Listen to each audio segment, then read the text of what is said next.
जय हिंद दोस्तों स्वागत है आप सभी का हमारे YouTube channel HP biology classes में। दोस्तों आज हम पढ़ेंगे कि मानव के शरीर में ब्लड का जो सर्कुलेशन होता है या ब्लड पंप जो होता है वो किस प्रकार से होता है। ठीक है, इस बारे में हम जानेंगे कि मानव में जो ब्लड का सर्कुलेशन होता है या ब्लड का जो परिसंचरण होता है वो किस प्रकार से होता है, किसके द्वारा होता है। ठीक है, तो पिछली वीडियो में हमने जो पढ़ा था वो हार्ट के बारे में हमने जाना था, हार्ट की संरचना के बारे में जाना था। ठीक है, उसके कौन कौन से भाग होते हैं, इन सभी चीज़ों के बारे में गहनता से अध्ययन कर लिया था। उसके बाद अब हम स्टार्ट करते हैं कि मानव में जो परिसंचरण जो होता है वो किस प्रकार से होता है, यानी कि रुधिर जो बहता है वो किस प्रकार से बहता है और किन किन माध्यमों के द्वारा बहता है। ठीक है, इन सभी चीज़ों के बारे में जानते हैं।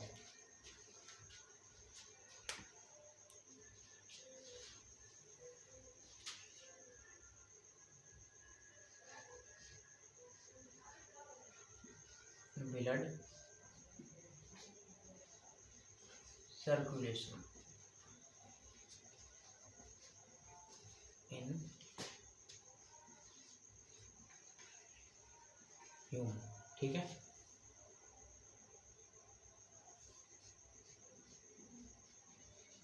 मानव में रक्त परिसंचरण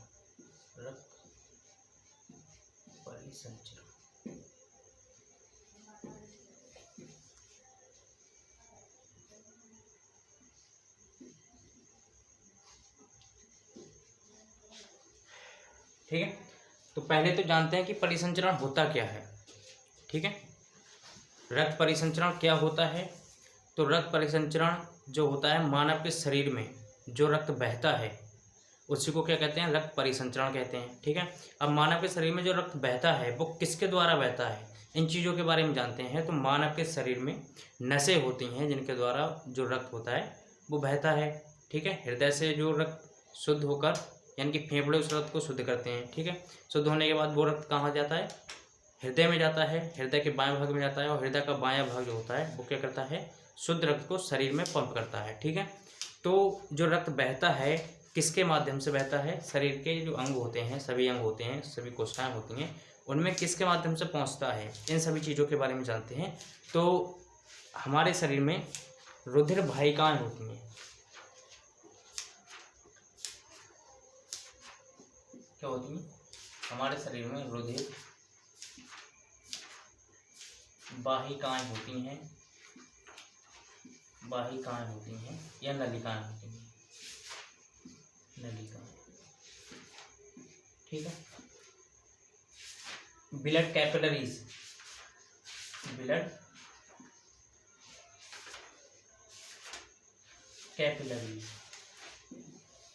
इन्हीं के द्वारा क्या होता है, ब्लड हमारे शरीर में बहता है, शरीर के अंगों तक जाता है। तो ये कितने प्रकार की होती हैं, ये भाइयों और बहनों ये होती हैं 3 प्रकार की। ठीक है, सबसे पहले आती हैं धमनी, आर्टरीज कहते हैं इन्हें, आर्टरीज। ठीक है, दूसरे नंबर पर आती हैं शिराएं, शिरा जिन्हें वेन्स कहते हैं। ठीक है, और तीसरे नंबर पर आती हैं कैपिलरीज।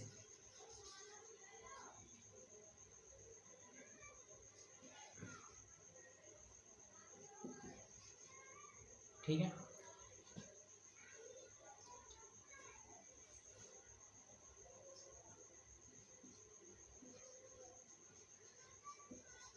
Blood vessels. ठीक है, ये कितने प्रकार की होती हैं, 3 प्रकार की, धमनी, शिराएं और कैपिलरीज। इन्हें कहते हैं केशिकाएं।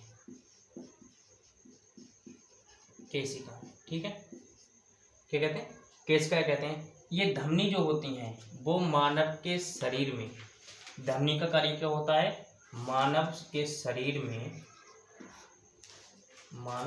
में शुद्ध ब्लड को ले जाती हैं, शुद्ध ब्लड को ले जाती हैं। ठीक है, शिराएं जो होती हैं वो शरीर से, या कह सकते हैं कि ऊतकों से,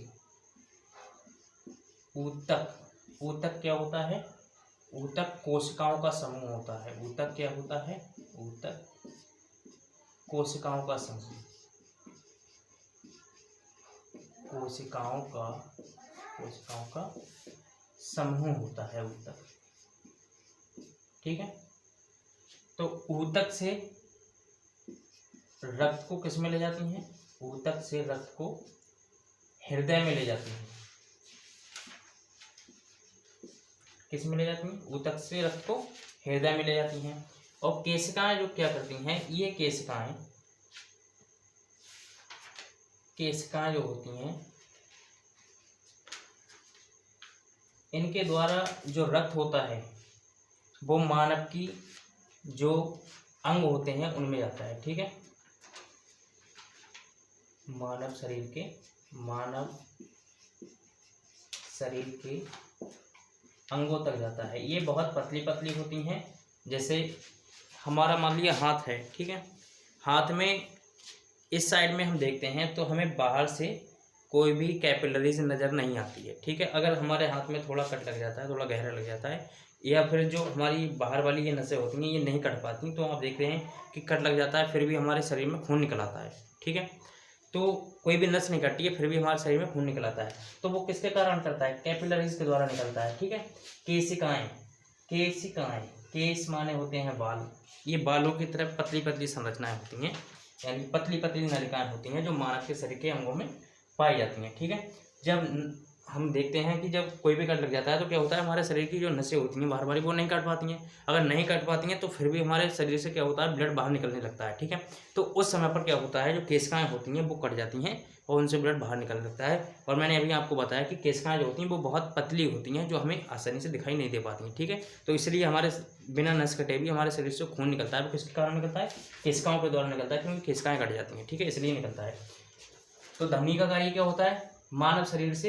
मानव शरीर में क्या करते हैं, शुद्ध रक्त को ये ले जाती हैं। ठीक है। स्राव का कार्य क्या होता है? ये ऊतकों से जो अशुद्ध रक्त होता है, कैसा रक्त होता है? अशुद्ध। ऊतकों से अशुद्ध रक्त होता है, उसको कहाँ ले जाती हैं? हृदय में ले जाती हैं। ठीक है। और केशिकाएं क्या होती हैं, इनका भी काम क्या होता है? ब्लड को शरीर के अंगों में ले जाने का होता है। ये कैसी होती हैं? बहुत पतली होती हैं। ठीक है। तो धमनी के बारे में सबसे पहले बात करते हैं।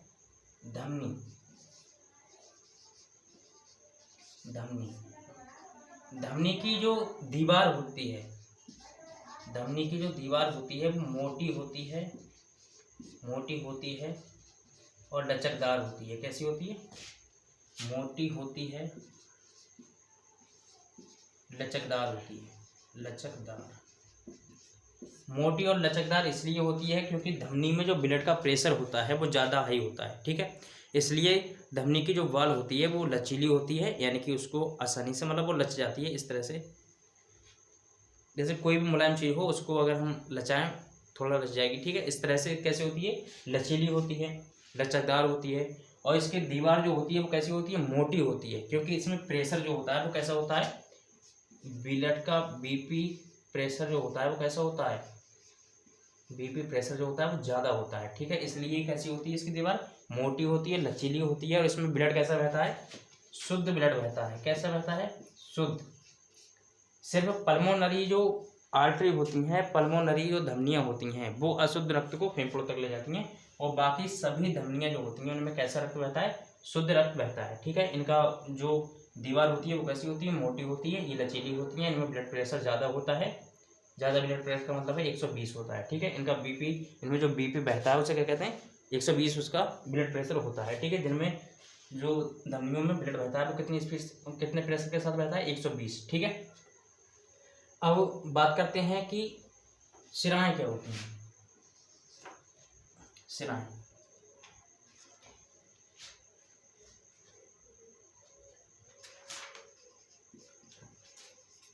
ठीक है। शिराओं के बारे में बात करते हैं। शिराएं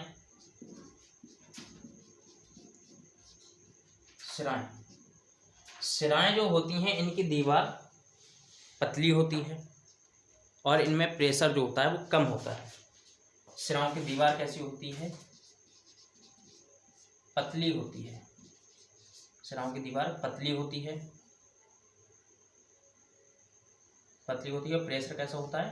कम होता है, लो होता है, ठीक है, यानी कितना होता है 80 mmHg, ठीक है, इतना इनमें प्रेशर होता है। इनकी दीवार कैसी होती है, पतली होती है। इनमें प्रेशर की आवश्यकता, यानी कि इनमें जो है वो ब्लड जो बहता है, अशुद्ध ब्लड जो बहता है वो कम प्रेशर के साथ बहता है, ठीक है। इनका काम कितना क्या होता है, केवल शरीर से, अंगों से जो ब्लड आ रहा है उसको हृदय तक ले जाने का। हृदय में ले जाने के लिए इनको ज़्यादा मेहनत नहीं करनी पड़ती है, यानी कि ब्लड प्रेशर जो होता है इसमें कम रहता है, ठीक है। आप जैसे कोई भी व्यक्ति अगर बीमार हो जाता है, डॉक्टर के पास जाता है, ठीक है, अगर फीवर भी आ जाता है या कभी कभी दर्द होने लगता है बॉडी में सही या पेट में सही, तो डॉक्टर के पास जाता है। तो डॉक्टर क्या करता है, सबसे पहले बाएं हाथ में जो बीपी मशीन होती है उसको लगा के देखता है, ठीक है, बाएं हाथ में बीपी मशीन को लगाएगा। तो आपने देखा होगा बीपी मशीन जो होती है उसकी स्क्रीन में, कभी देखा होगा, नहीं देखा होगा तो देख लेना, बीपी मशीन की जो स्क्रीन होती है उसमें लिखा होगा सिस्टोलिक, थोड़ा बड़ा करके बनाते हैं, दिख नहीं रहा है, ये इसकी स्क्रीन है, ठीक है, वहाँ लिखा होगा सिस्टोलिक, शॉर्ट में लिखा होगा 120, लिखा होगा डायस्टोलिक, ठीक है, कितना होगा 80,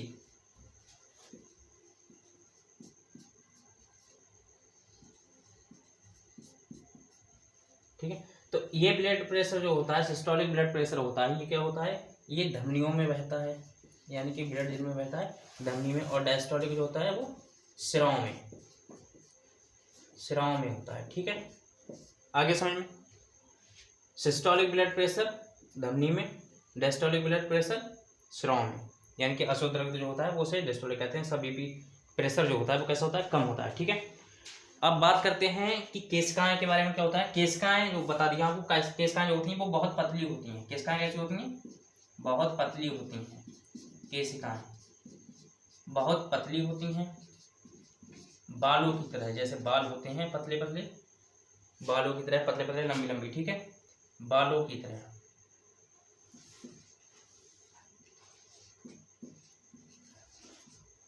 ठीक। और इनका कार्य क्या होता है, शरीर के अंगों में ब्लड को ले जाने का, ठीक है।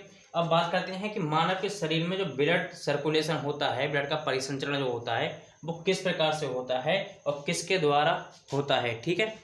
उन सभी चीज़ों के बारे में आज जानते हैं।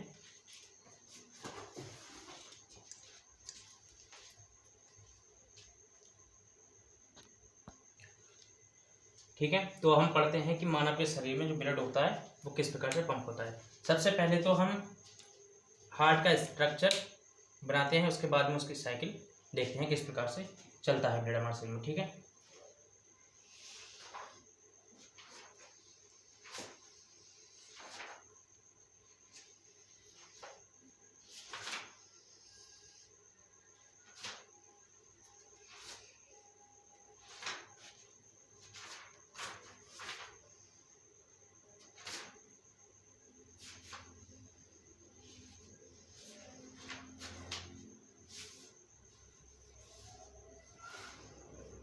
आपको बताया था पिछली वीडियो में कि मानव का जो हृदय होता है उसमें 4 चैम्बर होते हैं। कितने चैम्बर होते हैं, 4 चैम्बर होते हैं,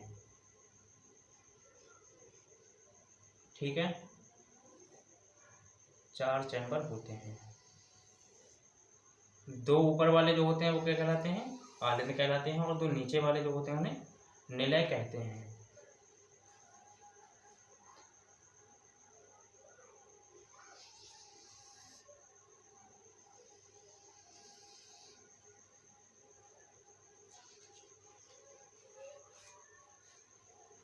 ठीक है। ये रहा हार्ट का चित्र। अब सबसे पहले जो ब्लड होता है हमारा वो शुद्ध कहाँ होता है, फेफड़ों में होता है, लंग्स में होता है, लंग्स, ठीक है। उसके बाद ये जो ब्लड होता है हमारा किस में आता है,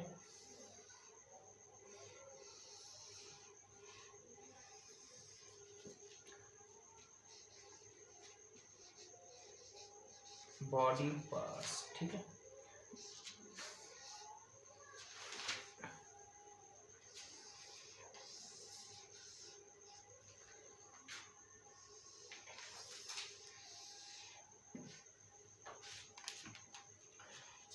ये हमारा क्या है, राइट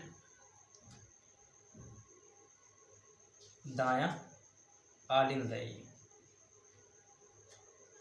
क्या है, दायां आलिंद। ये क्या है, लेफ्ट आलिंद, बायां आलिंद। ठीक है,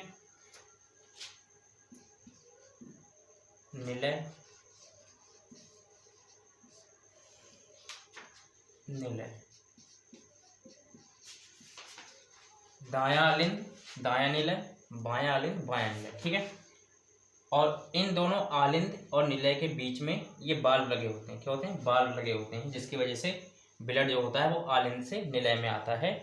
ठीक है, इसलिए ये बाल्ब लगे होते हैं। ठीक है, तो सबसे पहले होता क्या है, हम देखते हैं कि जो लंग्स होते हैं, फेफड़े होते हैं, इनमें ब्लड क्या होता है, शुद्ध होता है। ठीक है, तो सबसे पहले होता क्या है, जो अशुद्ध ब्लड होता है, अशुद्ध ब्लड होता है वो बॉडी पार्ट से कहाँ आता है, वेना कवा के द्वारा, यानी कि महाशिरा के द्वारा।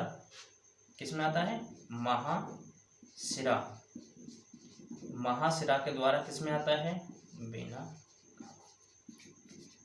महाशिरा के द्वारा आता है दाएं आलिंद में। ठीक है, ये दाएं आलिंद में क्या होता है, बाल्ब लगे होते हैं। जब ब्लड इसमें दाएं आलिंद में आ जाता है और आलिंद जब सिकुड़ता है तो ये बाल्ब जो होते हैं, इन बाल्ब के द्वारा ब्लड किस में आ जाता है, निलय में आ जाता है, दाएं निलय में आ जाता है। ठीक है, अब दाएं निलय में जब ब्लड आ जाता है तो ये ब्लड जो होता है वो फुफ्फुस धमनी के द्वारा, फुफ्फुस धमनी के द्वारा, यानी कि पल्मोनरी, पल्मोनरी आर्टरीज के द्वारा किस में आ जाता है, लंग्स में आ जाता है। ये हमारा ब्लड जो था वो कैसा था, अभी अशुद्ध ब्लड था। कैसा था, अशुद्ध ब्लड था।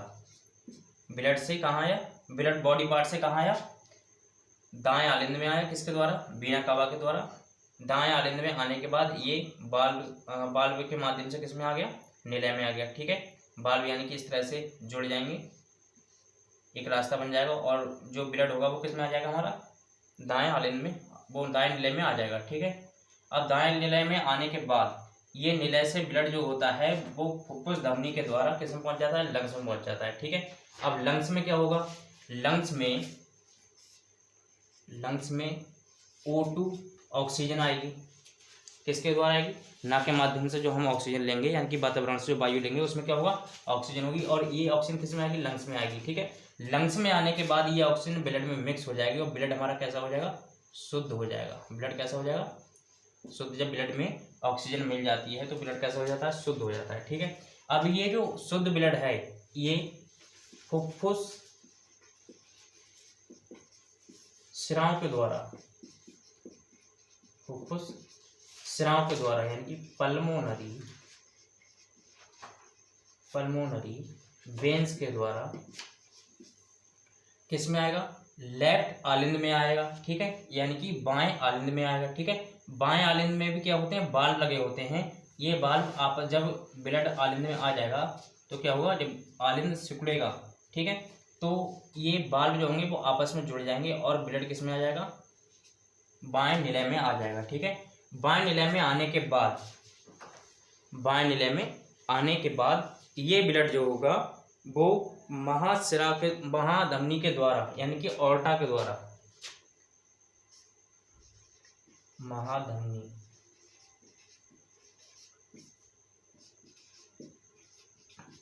ऑर्टा, ऑर्टा के द्वारा ये ब्लड कहाँ जाएगा, बॉडी पार्ट्स में आ जाएगा। ठीक है, बॉडी पार्ट्स में आने के बाद क्या होगा, बॉडी पार्ट्स में पहले से ही कार्बन डाइऑक्साइड मौजूद रहती है, यानी कि बॉडी पार्ट्स ऑक्सीजन को यूज करके कार्बन डाइऑक्साइड में चेंज कर देते हैं।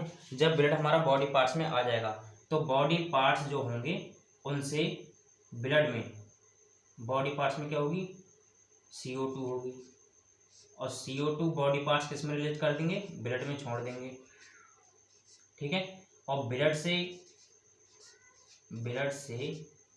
ऑक्सीजन किस में चली जाएगी, बॉडी पार्ट्स में चली जाएगी। ठीक है, ब्लड, बॉडी पार्ट्स में क्या होगा, कार्बन डाइऑक्साइड होगी, ब्लड में छोड़ देंगे, और ब्लड में क्या होगा, ऑक्सीजन होगी जो बॉडी पार्ट में चली जाएगी। जब ब्लड में कार्बन डाइऑक्साइड चली जाएगी तो क्या हो जाएगा, ब्लड अशुद्ध हो जाएगा। कैसा हो जाएगा? अशुद्ध हो जाएगा। ठीक है,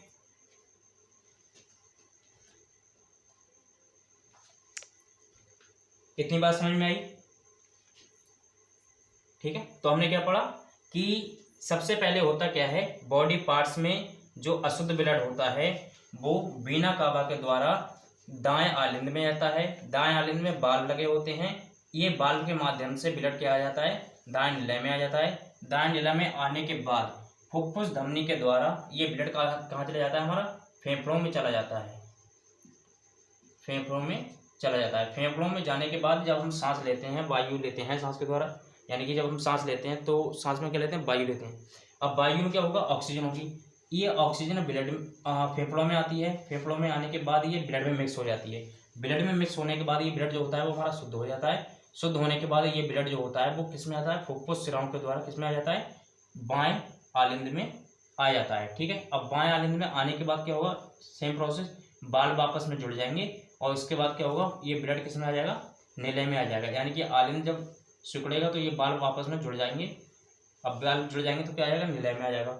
जब निलय में आ जाएगा, जब निलय सिकुड़ता है, ठीक है, तो ये ब्लड जो होता है वो महाधमनी के द्वारा, ऑर्टा के द्वारा बॉडी पार्ट्स में चला जाता है। बॉडी पार्ट्स में जाने के बाद क्या होगा, बॉडी पार्ट्स में जाने के बाद होगा क्या, जब बॉडी पार्ट्स में ये ब्लड आ जाएगा तो ब्लड बॉडी पार्ट्स में कार्बन डाइऑक्साइड, बॉडी पार्ट्स में जो कार्बन डाइऑक्साइड होगी वो ब्लड में मिक्स हो जाएगी और ब्लड से जो ऑक्सीजन होगी वो बॉडी पार्ट्स में चली जाएगी। जब बॉडी पार्ट्स में ऑक्सीजन चली जाएगी और ब्लड में ऑक्सीजन मिक्स हो जाएगी तो ब्लड कैसा हो जाएगा, अशुद्ध हो जाएगा। ठीक है,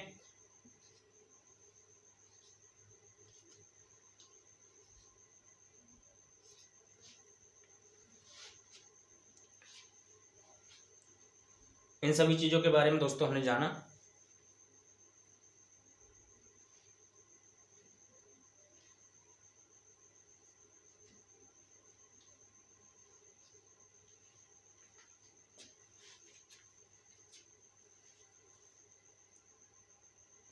इसके बाद हम देखते हैं कि धमनी और शिराओं में अंतर।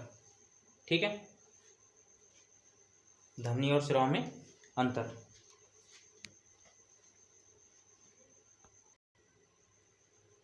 ठीक है दोस्तों, अब हम पढ़ेंगे कि धमनी और शिराएं में जो अंतर होता है वो किस प्रकार से होता है, धमनियों में क्या अंतर होता है और शिराओं में क्या अंतर होता है। ठीक है, तो सबसे पहले बात करते हैं धमनी की। धमनी जो होती हैं, धमनी की जो दीवार जो होती है वो मोटी होती है। ठीक है, कैसी होती है, धमनी की दीवार मोटी होती है। और धमनी जो हमारे शरीर में पाई जाती हैं वो कुछ गहराई में पाई जाती हैं, यानी कि जो हमारी बॉडी होती है उसमें आप शिराएं देखेंगे तो बाहर से ही हमें दिख जाएंगी। हथेली जो हमारा हाथ का ऊपर वाला हिस्सा होता है, इस तरह से इसमें देखेंगे तो बाहर से ही हमें जो शिराएं होंगी वो आसानी से मालूम पड़ जाएंगी। बट धमनी क्या होती है, धमनी हमारे मांस में अंदर की ओर होती हैं। ठीक है, धमनी, धमनी की दीवार जो होती है वो कैसी होती है, मोटी होती है। धमनी की दीवार जो होती है वो मोटी होती है। धमनी लचीली होती हैं, लचीली होती हैं। ठीक है, और बॉडी शरीर में, शरीर के मांस में गहराई में पाई जाती हैं, गहराई में पाई जाती हैं। ठीक है, जबकि शिराएं जो होती हैं इनकी दीवार कैसी होती है, दीवार पतली होती है। ठीक, ये त्वचा में, त्वचा में बाहर से ही दिखाई दे जाती हैं, बाहर से ही दिखाई दे जाती हैं। दूसरा पॉइंट क्या है, जो धमनी होती हैं उनमें ब्लड प्रेशर कैसा होता है, धमनी में बीपी कैसा होता है, हाई होता है। ठीक है, कितना होता है, 120। जबकि शिराएं होती हैं इनमें ब्लड प्रेशर कैसा होता है, कम होता है, 80 होता है। ठीक है,